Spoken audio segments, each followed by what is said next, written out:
Poobie will inbound it on the right side of the baseline. Can they get it off in time is the question. Who will do it? Poobie inbounding. Has Nick, 8 seconds, got it! He got it up in time! He inbounded it to Nick with 0.8 seconds left underneath the basket, and the Eagles win! 77-75! Wow! And that's what I was talking about.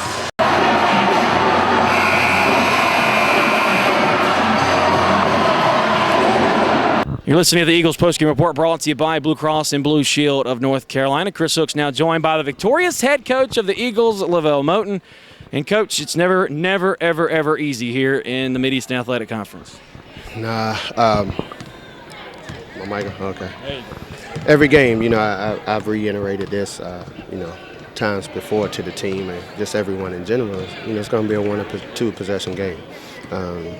This is a team who I think will win the MEAC tournament just because they're so difficult to guard. They just present so many different matchup problems with the kid, Michael Harper and Ellis. And I mean, they're just loaded with Gallo. They're just loaded, and Fang is doing an outstanding job. We didn't play our best basketball. We allowed this team to shoot 53%, and we missed layups. We turned the ball over continuously, and somehow or another we just fought and was able to grind it out and come up with a victory.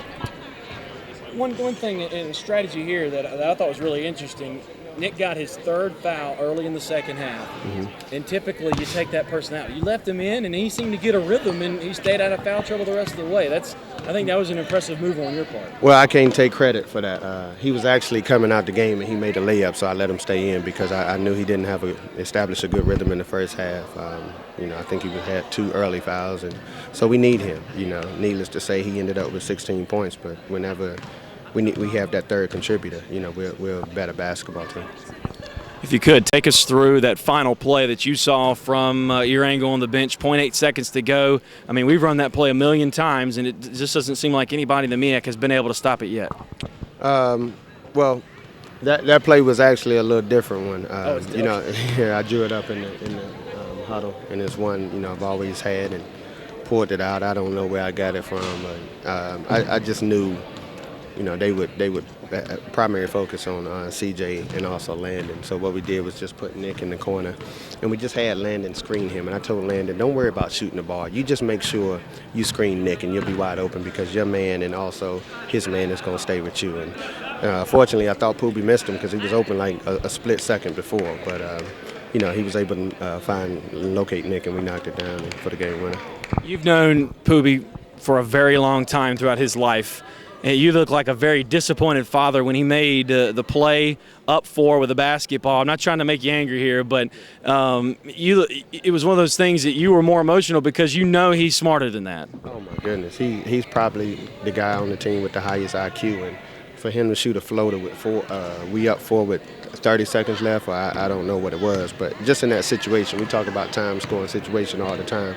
That was costly, and then they come back and hit a 3, and now it's another ball game. So, we just have to make better decisions. And he's a freshman. To his credit, he came back and made 2 crucial plays down the stretch, made some big free throws, and then had a crucial assist towards the end. So, I'm not a coach that holds grudges. I just told him I love him, and thankfully we came out on that end. If not, I probably would have lost my job. Well, I tell you what, he at least made up for it when he got fouled and made the 2 free throws to make it a 3-point ball game with under 30 seconds to go. Landon Clement again. Him and CJ carried the load in the win tonight. Landon tied your school record with 3-pointers in a season. I know you got to be happy for him. I'm extremely proud of him. And he did it at a time where we really needed some kind of offensive push. And to his credit, man, him and CJ, we're taking it for granted. Let me knock on wood, but those kids are playing outstanding basketball for us, and night in and night out. They have to really come out and produce, just to give us a chance to win. So I'm extremely proud of those guys. I really thought Poobie gave you a little bit more offensive punch than he has before. Yes, he's capable, and he's a solid distributor. He had 8 assists and no turnovers, so that's incredible. I thought we executed down the stretch, and he was a big reason why. That's a career high for Poobie here this season, Coach. We look ahead to the next contest coming up on Thursday. If you thought this one was a tough one, heading to Kimball Arena down in Conway, South Carolina, against one of the top mid-major schools in the country in Coastal Carolina. again, we're going to have our work cut out for us. Most definitely. I told the guys enjoy this one. Let it marinate and go hug up with your Valentine tonight and just be prepared for Thursday because that's a different type animal that you're messing with, and they're going to try to blow us out, and they're rocking and rolling right now at this time. I think they're 23-2 if I'm not mistaken, but we're looking forward to the challenge, and it's a chance for us to get a signature win on the road. And it certainly will be a chance of that. Congratulations, Coach, on the win. We'll talk to you before Thursday. Okay, thanks a lot, Chris. Welcome back to the Eagles postgame report, brought to you by Blue Cross and Blue Shield of North Carolina. Chris Hook's joined by the New York Life player of the game, Nick Chasten, as he hit the layup, his 16th point of the night with 0.8 seconds to go to give the Eagles the 77-75 win. Nick, first of all, take us through that final play through your eyes. The middle was open all night on the out of bounds, and coach just set up a play. He was like, "It's going to be there. Just when they throw it up, go get it and lay it up or do whatever." And I just knew when we lined up, I was like, "Oh my God, it's going to be open." I was like, I haven't hit many game winners in my life. I was like, let this be a big one because I didn't show up the first half. I was in foul trouble and set out the whole first half, so it was big to come back and in the game like I did. This is the second time this season you were able to get double figures in the second half. Was it just you staying out of that foul trouble, making smarter plays to get you that rhythm back? Yeah, I had to stay out of foul trouble. I mean, I picked up my third quick in the second half, and I was like, I got to still stay aggressive on D, but, keep play from fouling. And so that's what I did. And sitting there on the bench first half and you're in foul trouble, I'm like, oh, my God, I know I can help my team right now. And then going to halftime and coach is like, I'm not getting nothing out of you. And so I take it upon myself, and I got to step up and help my team win. This is a team that is new to the MEAC. We're going against this competition for the first time. You swept Coppin State here in your first time through. What does that say about this program and how much this is growing and how much it's going to let everybody know in the MEAC that we're coming? Yeah, it's opened up a lot of eyes, and it's just setting the tone like, NCCU can play.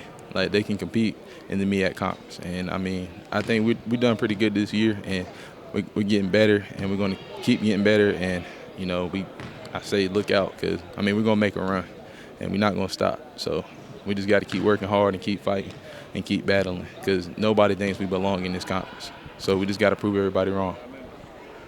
You're now 12-11 on the season. You move on. You got a away contest, the final non-conference battles you take on Coastal Carolina. They're one of the top mid-major schools in the country. They're already projected to be a 13 seed in the NCAA tournament, but they still have to win their conference tournament in the Big South. Still, tough challenge. Talk about the challenge is going to be against Coastal Carolina on Thursday night. Yeah, they're 23-2 or whatever, and they have a loss to a Big East team. And, they are a great team. And they came here last year, and it was hard for us to score in them first half. So I know we're going into the house, and it's going to be a hostile environment, and we just got to come to play. We just got to focus and listen to what coach says and practice for these next 2 days, and we have to execute down there because if not, it can get ugly.